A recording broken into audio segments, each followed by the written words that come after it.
En ce temps-là, Jésus disait à ses disciples, « Si vous m'aimez, vous garderez mes commandements.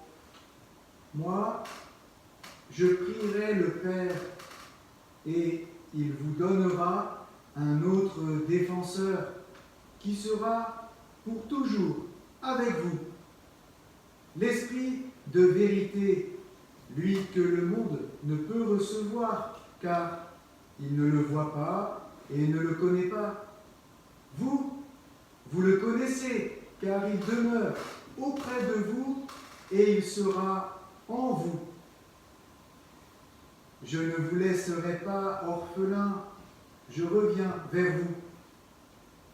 D'ici peu de temps, le monde ne me verra plus, mais vous me verrez vivant et vous vivrez aussi.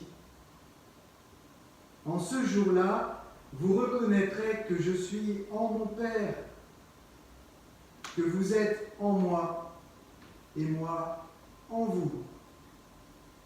Celui qui reçoit mes commandements et les garde, c'est celui-là qui m'aime. Et celui qui m'aime sera aimé de mon Père. Moi aussi, je l'aimerai et je me manifesterai à lui. Acclamons la parole de Dieu. Louange à toi, Seigneur Jésus.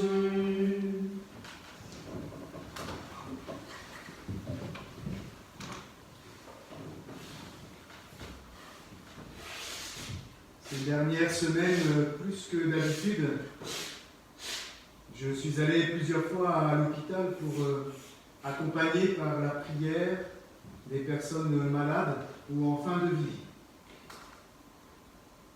Ce matin encore.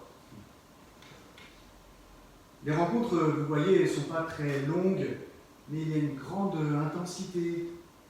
Nous sentons tous qu'il y a de l'enjeu pour celui ou celle qui s'approche de la mort, souvent, et puis pour sa famille, pour ses amis, qui sont à la fois bouleversés par leur propre tristesse, par la perspective de perdre celui qui fait tellement partie de eux, qui leur a transmis la vie, mais vous voyez, dont ils sentent aussi que sans doute son heure est peut-être arrivée, et même si tout en nous proteste, on voudrait le garder pour toujours avec nous, il est juste et bon de le laisser partir. Alors ça résonne fort avec ce discours d'adieu de Jésus dans l'évangile de ce jour. Il explique à ses amis, il va partir. Et en même temps, vous entendez qu'il y a une promesse qui nous est faite que nous n'allons pas être seuls. Et quand une famille appelle à un aumônier pour prier avec eux autour de celui qui s'en va, c'est un peu comme s'il mettait en pratique cette promesse de Jésus qui nous dit qu'il prie le Père, qui nous donnera un autre défenseur qui sera pour toujours avec nous. Tiens, il n'y a pas que l'Emmanuel qui est avec nous, il y a un autre défenseur, l'Esprit de vérité. C'est une promesse en fait un peu étrange. Et nous avons le droit de nous poser plein de questions sur ce défenseur, cet Esprit de vérité. Vous voyez le Père, on peut un peu se représenter ce qu'est un Père. Le Fils, Jésus, nous avons pas mal de témoignages. Les apôtres, sur ses actes, ses paroles, nous savons qu'il est sauveur. Mais l'Esprit, Esprit, es-tu là? Quel est ton nom? Que viens-tu faire? En m'appuyant sur l'Esprit de l'Écriture, j'aimerais bien vous méditer avec vous sur le mystère de la troisième personne de la Trinité et finalement nous aider à nous préparer à célébrer la Pentecôte en faisant un petit portrait chinois de l'Esprit Saint. Vous connaissez sans doute le jeu du portrait chinois qui aide à présenter certains aspects de la personnalité de quelqu'un grâce à un questionnaire qui l'invite à s'identifier, soit à des personnes, à des objets, à des éléments divers. Alors, tiens, si l'Esprit Saint était un mot, justement, oui, c'est plutôt ça serait sans doute le souffle du silence. Et si l'Esprit Saint était un vêtement, sûrement l'aube blanche des baptisés. Et s'il était un membre de la famille, Jésus nous dit qu'il serait un parent qui ne nous laisse pas orphelins, qui nous console et qui invite à consoler aussi, comme le rappelle le prophète Isaïe. Tiens, si l'Esprit Saint était un animal, c'est le Père Antoine qui me l'a soufflé, et bien sûr, il serait un oiseau léger comme une colombe. Et si l'Esprit Saint était un événement historique, je pense qu'il serait le baptême du Christ, un grand événement où il se manifeste avec le Père et le Fils, toujours dans la discrétion et la légèreté. Et alors, s'il était un bruit, l'Esprit Saint, il pourrait être à la fois le fin murmure d'une brise légère qui vient nous rejoindre en profondeur, et puis aussi, boum, un violent coup de vent qui nous pousse en avant, au-delà de nos peurs, qui nous tourne vers les autres dans la foi. Si l'Esprit Saint était un objet, moi je me suis dit, il serait une torche embrasée qui illumine dans la nuit, comme celle qui éclaire les rassemblements des scouts et des guides. S'il était une fête, la Pentecôte, bien sûr, une fête où, dans la diversité, nous vivons l'unité. Pas n'importe quel déconfinement, alors. La diversité et l'unité. S'il était un sport, je crois que l'Esprit Saint serait un sport de combat. Le combat spirituel, bien sûr, où l'enjeu est de combattre les vrais ennemis, ma peur, mon ego, notre indifférence. S'il était une profession, le paraclet, par définition, serait avocat.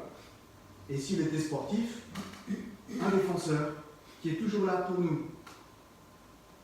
S'il était un livre, le livre des actes des apôtres, bien sûr, le livre dont il est le héros, et dont les actes sont toujours en cours d'écriture. S'il était un sacrement, oui, peut-être la confirmation, mais aussi les 6 autres sacrements. Car l'Esprit Saint est présent, actif, au baptême, au mariage, aux ordinations. Il nous donne la force dans le sacrement du pardon et de l'onction des malades. Et dans l'Eucharistie, il peut nous donner de communier à la vie de Dieu, même quand nous sommes empêchés de recevoir l'hostie consacrée. S'il était un geste, l'imposition des mains. Dans la première lecture, nous avons entendu que Pierre et Jean ont fait ce geste sur les Samaritains qui n'avaient pas encore reçu l'Esprit Saint. Un geste qui sera fait à la cathédrale le 28 juin prochain à Angers sur Jean et Bruno quand ils seront ordonnés prêtres pour notre diocèse. Un geste tout simple et fort que j'ai fait sur la tête de Philippe pour lui donner l'onction des malades ce matin. Un geste qui est fait aussi sur les amoureux quand ils se donnent et reçoivent le sacrement de mariage, sur les pénitents qui, dans l'Esprit Saint, reçoivent le pardon de Dieu. Oui, si l'Esprit Saint était un geste, il serait l'imposition des mains que les prêtres vont faire aujourd'hui, dans quelques instants, sur le pain et le vin, pour qu'ils deviennent, par l'Esprit Saint, le corps et le sang du Christ. J'en ai encore 2. Si l'Esprit Saint était un fruit, je suis sûr que Philippe nous dirait Galates chapitre 5. Oui, saint Paul a donné la réponse aux chrétiens de Galatie. S'il est un fruit, l'Esprit Saint est amour, paix, joie, patience, bonté, bienveillance, fidélité, douceur et maîtrise de soi. Ça, c'est des fruits juteux, encore plus que les cerises qu'aime beaucoup Maurice. Si, pour terminer, l'Esprit Saint était un art, je me suis posé cette question. Tiens, si l'Esprit Saint était un art, je pense qu'il serait la sculpture. Parce que c'est un art qui consiste à enlever de nous des copeaux de péché pour que peu à peu advienne le chef-d'œuvre de la sainteté de Dieu en nous. Chers frères et sœurs, dans le testament que Jésus nous a donné, il nous promet l'Esprit Saint, le Consolateur, le Défenseur. Eh bien, réjouissons-nous ce matin et laissons-nous conduire, bouger par l'Esprit, pour être témoins de l'amour. Amen.